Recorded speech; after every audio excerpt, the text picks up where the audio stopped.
Back here at 39 Drunken Disorderlies. Did we ever leave? Great story, Big Bobby. Thank you much. I have a question. Do you still drink? No. 1, 2, 3, 4, Sometimes. 6, 7. Yeah. Oddly enough, Trevor and I are both dry February. You're drinking tonic water. I'm drinking water. I'm drunk. We're taking a month off booze in support of Cancer Society of all things, and now we're. If you want to donate, just go to Lars Classington or Trey the Actor on Instagram. Yeah, and hit us up on the Insta 39DD show. We got a link. We got a link there too, as well. Which I think this is the first time in my life I've ever purposefully, like, specifically and intentionally said I'm not drinking at all. Cheersing with club soda. It's becoming, a challenge. Yeah. I had a drink with a friend last night, and she got a shot, and we would normally be cheersing a shot, and it was like the oddest thing to be I was cheersing with a green tea, and I'm like, this has never happened before. Like, I was like glitching a little bit. Well, we were joking because like usually to get these stories out of Bob, we go to the Monarch or we go somewhere and we get like $100 bill, and we have a really good time, and we're like, this is turning into like our own Drunken Disorderly saga. Right. So what's going to happen when we do our first taping and we're dry? We thought that was kind of ironic. But it actually leads to what we like to think about this story, which is like there's two sides to it. There's the belligerent, and then there's the responsible. That's right.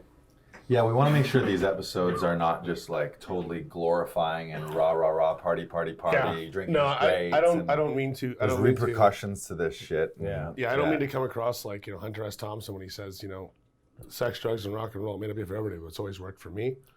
Because the truth is, there are hard times and good times that come along with the party. Always. And I think everyone knows that. I think his, experience. and we get to, from this vantage now, see his ends and kind of make those judgments now based on the way, what he chose. But I think what's important about some of your stories is, for context's sake, like you were like, what, 18 to 26? 25, 26, yeah. So like if we can all just take a minute and remember our youth. Some of us are still living it.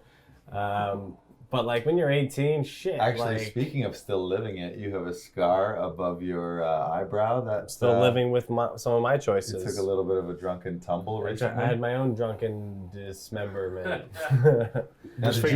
Did you wake up? Did you have recollection of what that was, or you woke up the next day and had a gash? So this would be the latest blackout of Trevor Ketcheson history, and it's like I turned 30, I'm blacking out.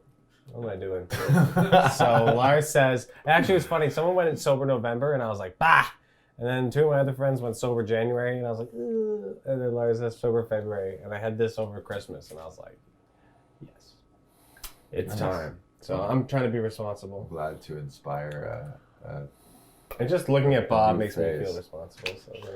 So that's fantastic. Thank you. Right. That's a backhanded compliment if ever I've got one. We went to the beer store today and we were buying beer for ourselves, not for ourselves in this case, which was the really weird production thing. beer. We're production beer for crew. By the way, we should shout out as well. We got Tony Long on camera here as well. Do you have a production company name that you go under? Yeah, Shedlight. Shitlight. Shitlight? Shitlight. He's a New Zealander. So welcome. He's from the South Pacific. So we give him courtesy. Shitlight makes sense down there. Thank you, Tony, for being here. And also we got Taylor LaGrice over here. Taylor, what's up? Hello. He's not from New Zealand. He's just nodding. He's what about your production company? Nodding? Attribute Films. Attribute or attribute? Attribute? Tribute? You can say the other way. And we're here at Laughing Vikings, obviously. All right, I want to give a shout out to these guys too, Trevor and Lars. Because honestly, without these guys, this whole fucking thing would never happen. And I'm really enjoying it. So, Thank you. Well, we were surprised that we were the first ones in. We're like, nobody has tried to exploit you before. I was just fascinated by you. Oh, they have tried, but I am hard to get. No, I think we like hanging out, and that's the thing. It feels like a natural environment. Well, yeah. Despite how nervous these guys get before the cameras come on. Oh, I'm not. Sweaty palms. So sweaty.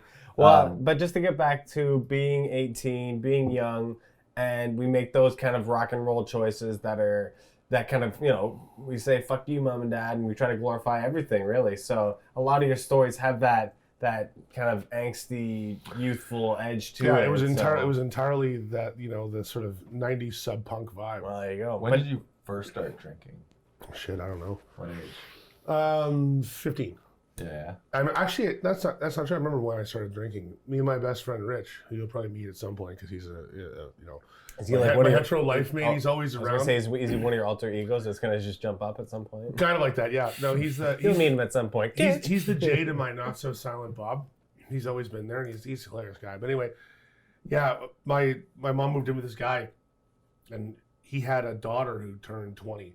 They had this birthday party and left all kinds of liquor sitting around, and me and my buddy snuck downstairs in the middle of the night and just got smashed, like just ridiculous. Like, he's drinking half dozen beers and Pale stuff, a couple bottles of wine, and we're fucking idiot kids. So we're sitting in the backyard eating cake with our hands, like we're all fucked up, and then trying to pretend you're not drunk. Hand I think cake. everyone remembers that getting Hand home and trying to pretend in front of your parents that no, you're not drunk. When you're like leaning on the wall and sliding down the hall, like no, mom, no, it's not what you think it is. It's not at all. And it's obviously You're sliding up the stairs somehow. Yeah, just yeah. like, I'm going to bed now. I hosted a grade 12 graduation party at my house. It was like a outdoors campfire. We had volleyball and all that stuff, but drinking bonfire. And I got super hammered because my buddies came over at like 3 p.m. We started drinking earlier in the day. Oh, yeah. So we were Pre-drinking, pre-drunk. Day drinking for the night Disaster. party? Oh boy. I was so drunk. I was throwing chunks of sod that we had dug out the fire pit onto the fire, thinking that it was wood. And my buddy's like, "Hey, that's not wood. That's like literally throwing chunks of dirt and grass on it." Finally, my parents were like checking out, going to bed, and they like go to my buddy and they're like, "Ryan, you're in charge of him now. Like we have to go to bed, but he's supposed to be in charge and take care of the house That's an and awesome stuff." abdication of response. My My drunken son is now your drunken son. It was exactly like that. It was like you need to take care of him. What graduation And was then this? it was Grade like, 12? It was grade 12. So you're like 17. something like that. 18 17, age group? 18-ish. Yeah. Yeah. And then I woke up. You were adopted by your friend at the party. I woke up the next day in it was a beautiful sunny Sunday. I think it was a Saturday night that we had the party, and I woke up in a tent that was the day after when you sleep in a tent and you wake up in the morning, it's very hot, except it was baking hot, but I had puked in the tent. Oh, So I woke up the in my own worst. steamy puke tent out in the field, man, like that's great. drunk, like, what great. happened? You get your own vapor lounge, only get your own innards, you're vaporizing. That's awesome. Right. You really became one with yourself throughout the night. Right. The That's steam nice. room. The So steam that, room. that was a lesson. Ugh. I think we drank a bottle of blue Curaçao before, Curacao? and maybe a melon. Yeah, we were drinking like. Well, it's it was like- Curaçao when they you're were- drinking it that They were late. like Curacao, is that it? Yeah, Yeah, we were it's drinking like it's brutal. summer drinks, and then I was walking around all night with a cooler around my chest. Captain Drunk. I had a full 24 of maximum ice because in my head I'm like, yeah, 7.1%, got to get my best bang for the buck. kind of thing. Yeah, And it yeah, just that's- was that's- like That's how you end up Just drinking 40s, too. black. The old Blackout. strong beer, yeah. That's how Right. 40s enter the picture, too. The same thing. Oh, like the malt liquor? malt liquor, you're like, Oh. oh, man, this is 14%. This beer is going to kick ass. It's the worst. Like the worst. Mongoose? Have you ever drank Mongoose? Don't. Just sounds of it. It's a big, tall can, but it's one of those, like, it's sickening. Like, it looks like a small barrel, you know what I mean? And it has this, like, dead mongoose on it. And it's mongoose. And, yeah, it's like 18% or something. And it's just brutal. It tastes like paint thinner. Yeah. I don't know, we drank OE. I guess it was all right at the time. Always a lot better than mongoose. Oh, we were high-browed it, I guess, with our fucking 40s. You just strapping those to our hands for 40 hands. You just We listen drink to the too much finest. suburban hip hop, like, yo, we're gonna get some OE and chill at the park. That's right. Guaranteed. I know that one. I met your kids in the park Yeah.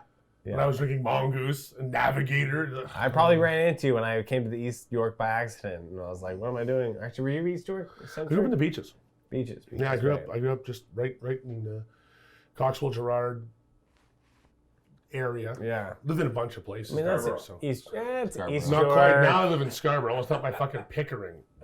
how old Trust me. were you? I was probably with this guy. We got Camp Actually, Cedric. Scarborough in the starts at building. Victoria Park. we got to make sure we do. Sorry, I have a prejudice against Scarborough. I live there now and I fucking hate it. So. Right. I'm I was- sorry, Scarborough. You guys are. I'm sure you're great people, but I'm just not a Scarborough person. So let's get enough about Scarborough. We've said Scarborough too many times in this podcast. Scarborough. Let's get back on point here. So you were 15. I think I actually drank much younger than that, but my dad's from has Danish heritage, so we would drink. How's the Danish? What's it called? Booze. Booze. Yeah, It's got we're having trouble with specific name. association. My mom was Dutch. Akavit. So Yeah, it's my mom was like Dutch. We used to yeah, have pork. Akavit. We used to have So it's like pork after schnapps. dinner, even when I was a Danish- kid. Yeah, similar Danish thing. schnapps at like New Year's and Christmas and stuff. We do like an ice cold shot. Yeah. When I was like 9. Actually, I understand that tradition. My mom was Dutch. Yeah. Like from Holland, Dutch. My grandfather used to, at the end, after dinner, we were even like 12, 13, it's like you could have a little glass of port. And it was literally like, it's like a shot of Right. port. But, you're supposed to sip it like it's your aperitif after, whatever. And you're just like, And you're just like sneeze gone. Like, Well, it's not even that, because when you're that age, you have no concept of what you're doing. So you're like, Right. it just tastes weird. It's like, oh, it's this weird sort of bitter drink my grandfather keeps giving me. And I think actually one of the things about drinking that people forget is that kids don't drink. They don't think about it the same way we do. It's a social thing completely. mm-hmm. Alcohol does not taste good, most of it. right. It's not very satisfying. The act of getting wasted is actually, in and of itself, usually unpleasant and leads to ridiculous consequences most of the time. But because the social event that you are drinking at is more important than what you've done to yourself, you get right into it. Interesting. I mean, think about like I said, why do teenagers drink as much as they do? Why do they do? Right. Because their friends are doing it. Just 'Cause one everyone big you know game is of doing it. peer Or one pressure. upping each other. No, like, absolutely. whatever. It's the competitive human element. Do you think anyone has ever drank a beer for the first time and be like, I highly doubt it. My first beer was awful. It was fucking Labatt Blue, but But I remember being kids. And like your uncle hands you a beer and you take a swig and like, oh, this is terrible. I'd rather have a Right. Coca-Cola or a fucking, whatever. Because, why not? Shit tastes better. it's sugar. Yeah. It's engineered to taste better. So I really don't think people drink for the taste. I really don't. Some beer, like I toured through parts of Europe and tasted you're some right. nice You're right. You can beers. savor. You Thank can you. savor. You can savor specific. I think there are liquors and beers that are like a really fine 12-year-old single malt scotch. Right. But when you're talking about like Smirnoff, But you're not going to sit down and drink like, an entire bottle of really fine, 12-year-old scotch. You're probably not. And if you do, it's again for stupid reasons because you're no longer enjoying the flavor after the third shot. Right. You're not tasting anything. At that And if point, you do, you got to get your right? taste buds regret. seared off or something. But I mean, you're not going to sit down and drink like, 20 Labatt Ice because you really like the flavor of Labatt Ice. That's just, I just don't believe that. I just don't believe Or the that. fucking Smirnoff or whatever Yeah. shit brands of. Remember Rev? Do we remember Rev? cooler Yeah. We Rev? have a yes. Yeah, Rev. That stuff, because of the guarana, nobody, and that includes me, nobody can drink more than 6 of them. You can try it. That's a test you can all do at home, kids.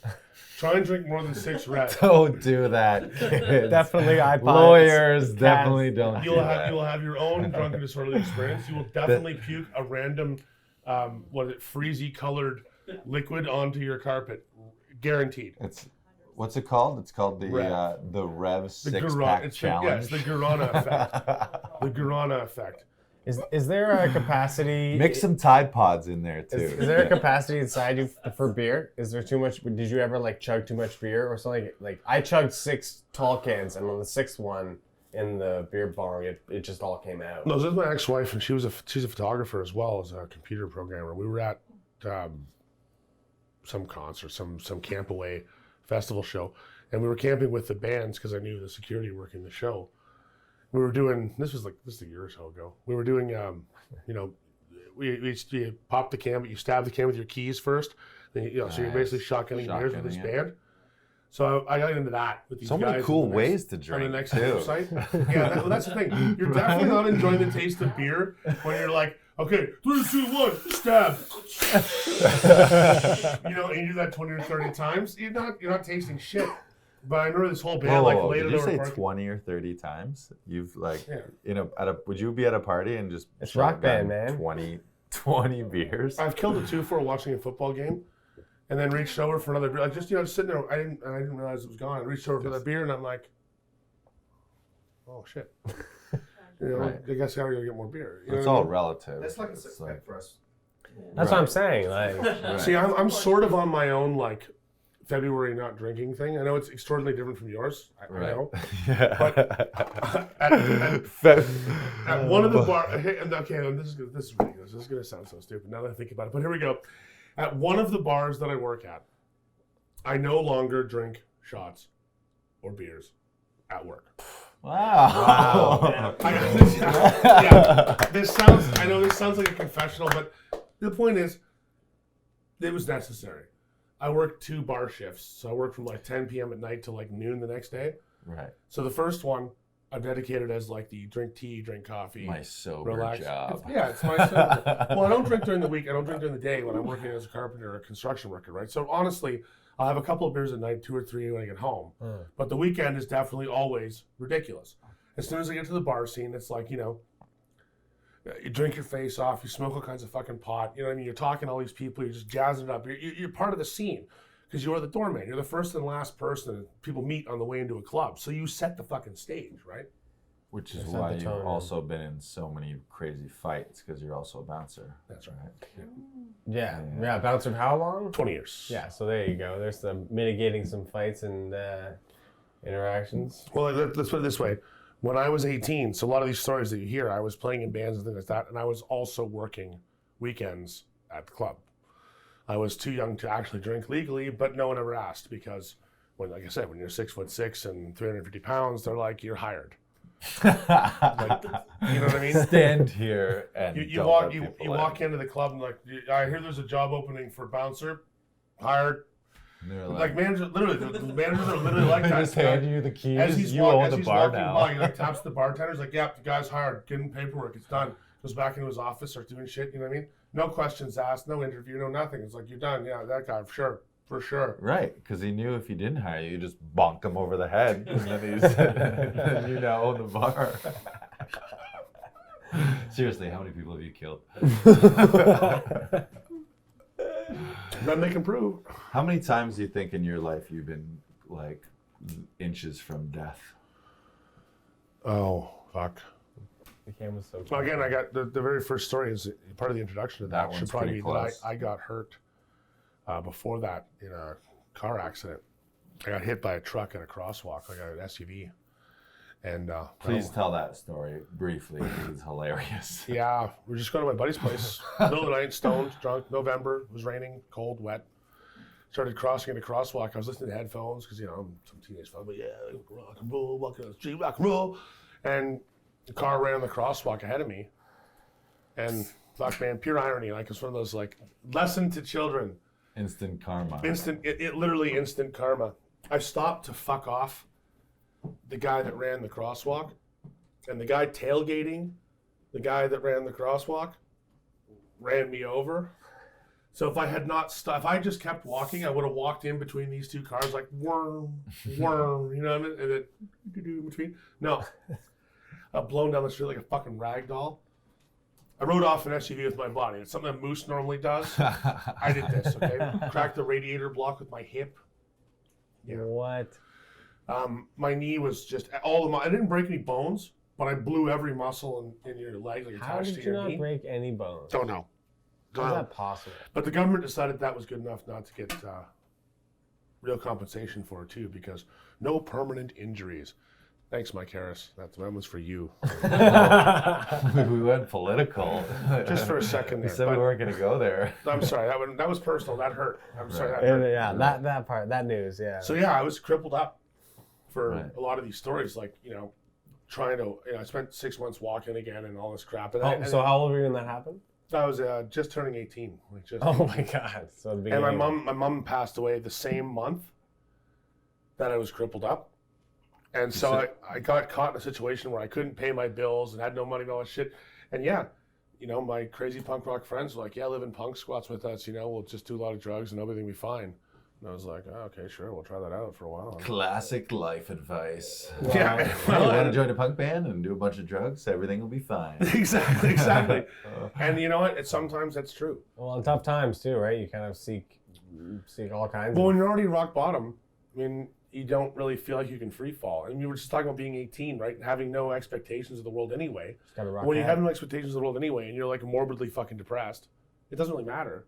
They'll do whatever. It makes no Tagline. difference. You don't think about it anymore. Rock Because bottom, none, knockout. none of it matters. Yeah. Bouncers. Yeah. Are they all really tough or? No, they're not. Oh. Some are very, very tough. Some guys are playing a part.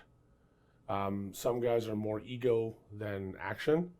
Other guys are just nice guys who actually have people's just best interest at heart and figure someone's got to do it, so I will. I fall somewhere in the middle between ultra violent and and human interest. You know, like I care about people having a good time, but at the same time, I will not back down from a situation where I think I can protect the interest of the bar or people in it. So I won't be bullied or pushed around. Do you ever just have a bad day and just get on a power trip and just get annoyed with people for no reason? Annoyed, yes, but I recognize that I'm annoyed for no reason, and I won't take it out on them. I'm not a bully. I just don't. Here's the thing: I grew up bullied, and I wasn't always huge. And when I got big, I just decided that was it. There's none of this pushing people around just because they're smaller than you. Even if you're pissed off on a shitty fucking day, it's just not the way it works. I don't have that right. I don't have that. It's just not fair. And I hated it so much, being picked on as like the fat kid who was into art and stuff like this, that I was not interested ever in contributing to that kind of fucking You hear that, frustration to anyone kids? else. Don't be an asshole bully. You Right? know, just You're a grow up gentle and giant. That's right. Well, Grow up also and there's just another be a lesson to that lovely too. man. There's always a bigger fish. If you are that fucking bully, you will eventually kid will eventually find you, and that's the end of that. Mm. Same Happy Gilmore, right? Always a Yeah. bigger fish. But what's the other one?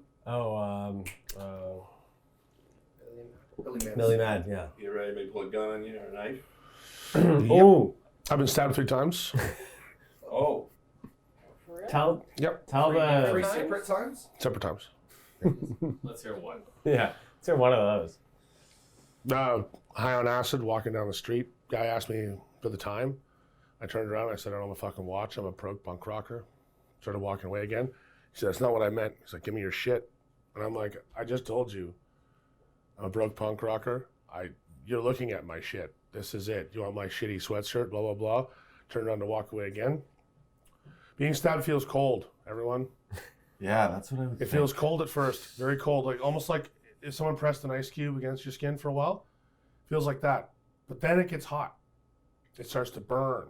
So it's this cold, burning sensation.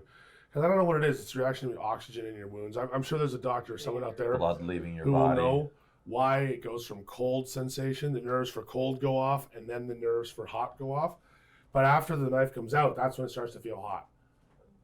And That cold blade. I was. Tried to He's okay. There were 3 of them. That's what I said. That when Right. I Yeah, heard there were this, 3 of Yeah, them. so you're there mugged were by 3 of them. 3 people. There were 3 of them, but I was high. I was high on acid. I was walking down Yeah, the for street. anyone who's been high on acid, you know. I wasn't. Where did that go down? I keep, Pardon? I keep pointing over here. This guy. I was right downtown, like University Dundas. Like middle of the night, like 2 o'clock in the morning. I was leaving a party in the market, and I was walking down Dundas. I was, like I said, I lived in the East End, so I grew up in the East End, and I was heading back to sleep on my buddy's couch, a friend of mine. And yeah, these guys just stopped me at the corner in the middle of the night. We're like, hey, It's a weird place to get jumped too. Yeah, it was pretty bright, and there used to be a little dress shop in that mini mall there. And so the guy stabbed me, and I turned around, and I don't know, I guess it was fight time, so I just grabbed him, and I put him through the window of the dress shop. Right? Nice. And then I jumped onto him and just started, doing the hammer toss Window on his smash? face. Yeah, I threw him through the window and then jumped through the window on top of him. And I remember the cops showing up and going, whoop, whoop, and asking me what was going on after. And I'm standing on the street half blacked out because I've been shanked, and Right. that was weird. I bet that's the first time that guy's ever stabbed Actually, that someone. might actually be one of the drunken disorderlies because I had to go to court for that one. This might be story number 2 you're getting right now, gentlemen. Maybe. I had to keep go to rolling. court. I had to go to court for that one, and the guy that I beat up ended up showing up at court in a wheelchair. Now, it wasn't permanent, but he was in it for a while because I'd deflated his head, kind of sitting on him and smashing his face. The old head smash. Deflation, yeah. So the cops are they're pointing guns at people, they're yelling and stuff, and I'm like, I've been hurt. And they're like, what do you mean I've been hurt? And I reach around and I'm like this, and my hands are covered in fucking blood all of a sudden. And I start losing my balance and I fall down on the sidewalk. And the cops are like, this kid's got a fucking knife sticking out of him. Like, he's fucking stabbed. I'm like, what the fuck's going on? The other kid's crying. One of his friends is crying. He's like, he's beating my friend to death because we tried to jump him. But it didn't work out. Like, fucking, he's beating him to death. He's going to kill him. And they're like I'm done with that and not killing him right now. I'm like on the sidewalk dying myself, thank you kindly. So, like, we're good. Let's take care of it. So I got 3 staples. Oh. I closed up the knife wound in my back and spent a night and a half they pumped 3 or 4 little vials of blood into me and like gave me some orange juice and were like, are you kind of okay? No organs with it. No, just meat and chub and Still hurt. No ligaments or anything? no. That was number 2. Actually, that's not entirely true. That's not entirely true. It nicked something near my kidney or bladder or something, because and this is a great embarrassing, personal moment, but if I really have to pee, I have to pee right now. There is no, like, if I get up and sort of go to the washroom right away, it's because holding it is no longer possible due to some kind of muscular injury due to that particular stabbing. So. Or maybe due to some of these. Oh, don't get me wrong. Having to pee very badly is one thing. This is like if I'm walking on the street, I'm the kind will just step into an alleyway and be like, I'm sorry, guys. Like, well, can't you wait? My house is a block away. Nope. Honestly, I'd rather not piss myself in public. So were you absolved of any? Absolutely. Wrongdoing? Absolutely. It was one of those things. Our lawyers got together and basically this guy had a criminal rap sheet going back a bunch, and I don't have one because I'm not a crook really. Aside from 39 disorder. That's not really a crime, you see. That's the thing. So anyway, It's a citation. it's more of a notation. It becomes the citation when you go to court and they're like, "Don't drink, fucker," and you're like, "I'm sorry," but that's different. But It yeah, was just duly noted. the lawyer basically said, "Look, here's the thing. Mr. Malcolm's not going to pursue legal action against you if you don't pursue legal action against him." Because I didn't want anything to do with it. I'm like, I'm done with you. Yeah, you got me, I got you, we're good. Like, we settled it out. I mean, you're going to look different forever, reconstructive surgery, and have a normal face again. And you shanked me, so, you got your comeuppance. We're fine, right? Like, no big deal. We're done with that. And I don't want to deal with this court shit, and I don't want to fucking have you guys trying to, your friends trying to hunt me down on the street later because I ratted out or whatever. So I just said, no, it's done. It's over. Was that your first court experience like that? No. You've been. Yeah, I've with done in courts? and out of court a couple times. No, I've never been to prison. I've never been to jail. I don't have a criminal record per se. But I've been to court a few times. Mm-hmm. Yeah. He's been to court a few times. He knows his way everyone. around the ship. I think we gotta leave it off there. That's Is the it- end are we of on a- episode 1. He's been to court a few times. Yeah. Yes. So Well- hit us up at 39DD Show. Once again, yes, it's me, Lars, and Big Bob, just having a chat. Thanks a lot, guys.